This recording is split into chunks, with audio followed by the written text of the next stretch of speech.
पुलगाव शहरात वाहतूक नियमांचे उल्लंघन करणाऱ्या वाहनधारकांविरोधात पोलिसांनी धडक मोहीम राबवली। उपविभागीय पोलीस अधिकारी डॉक्टर वंदना कारकेले यांच्या मार्गदर्शनाखाली वाहतूक शाखा वर्धा आणि पुलगाव पोलिसांच्या संयुक्त पथकानं ही कारवाई केली आहे। या मोहिमेदरम्यान विना हेल्मेट वाहन चालविणारे, विना लायसन्स वाहनधारक, ट्रिपल सीट प्रवास करणारे तसेच वाहतूक नियमांचे उल्लंघन करणाऱ्या वाहन चालकांवर कारवाई करण्यात आली।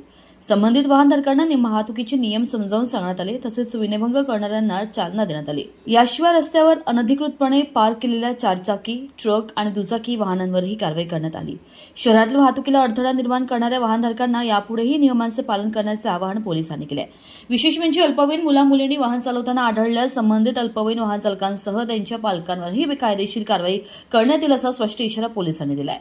वाहतूक नियमांचे पालन व्हावे आणि अपघातांना आळा बसावा यासाठी ही मोहीम पुढेही सातत्याने सुरू राहणार असल्याची माहिती पोलिसांकडून देण्यात आली आहे। ही कारवाई पोलीस अधीक्षक सौरभ अग्रवाल, अपर पोलीस अधीक्षक सदाशिव वाघमारे आणि उपविभागीय पोलीस अधिकारी डॉक्टर वंदना कारकेले यांच्या मार्गदर्शनाखाली करण्यात आली।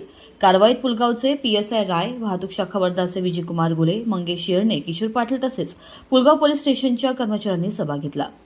न्यूज एक्सप्रेस करता वर्धा जिल्हा प्रतिनिधी संतोष देशमुख यांची रिपोर्ट।